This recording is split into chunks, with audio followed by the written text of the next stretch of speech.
there's something else that you didn't hit on, and that Mm, is, um, maybe you and I are friends, and then I mm, moved into an analyst role, or are still on the phones, and I might look at things a little bit differently when it's my turn to listen to your calls than I do to, example.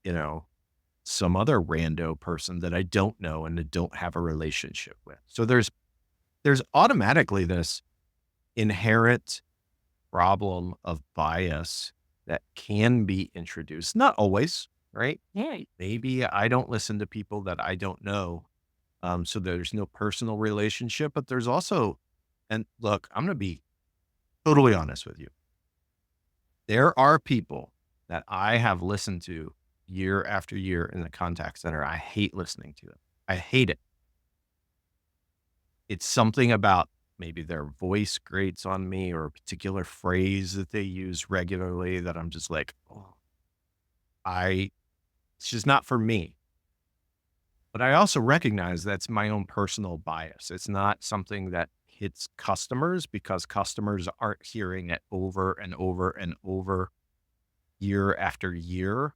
To them, it's just a regular interaction. To me, grating, and I don't want to hear that. So there's bias that we have as humans that we can help Mhm. remove from the whole process. But to get back to your question, why do we do it? Well, we do it because we didn't have a better way. And ultimately, there needs to be some accountability. There needs to be some performance management. We need to have some idea about how agents are performing. And the only way we've known how to do that is to listen to calls and then coach agents.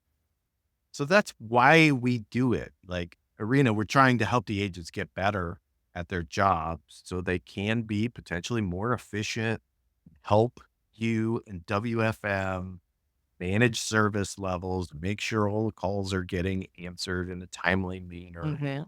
Like, Okay. there's that, right? It's a symbiotic relationship, but it feels, I'm sure at times like, hey, I need to coach this agent. And you're like, now's not a good time.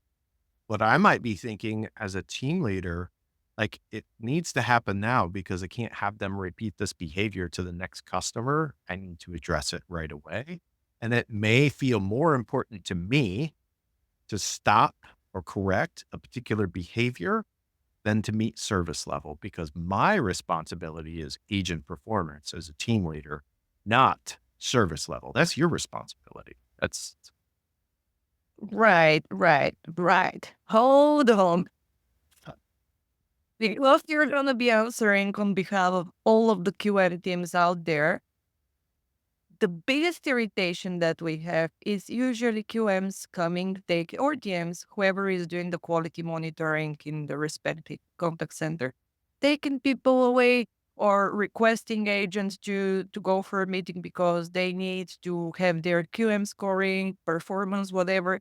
There is a single feedback most of the times that is going back to WFM to understand the need in that what's happening after your evaluation. Should I be expecting any change?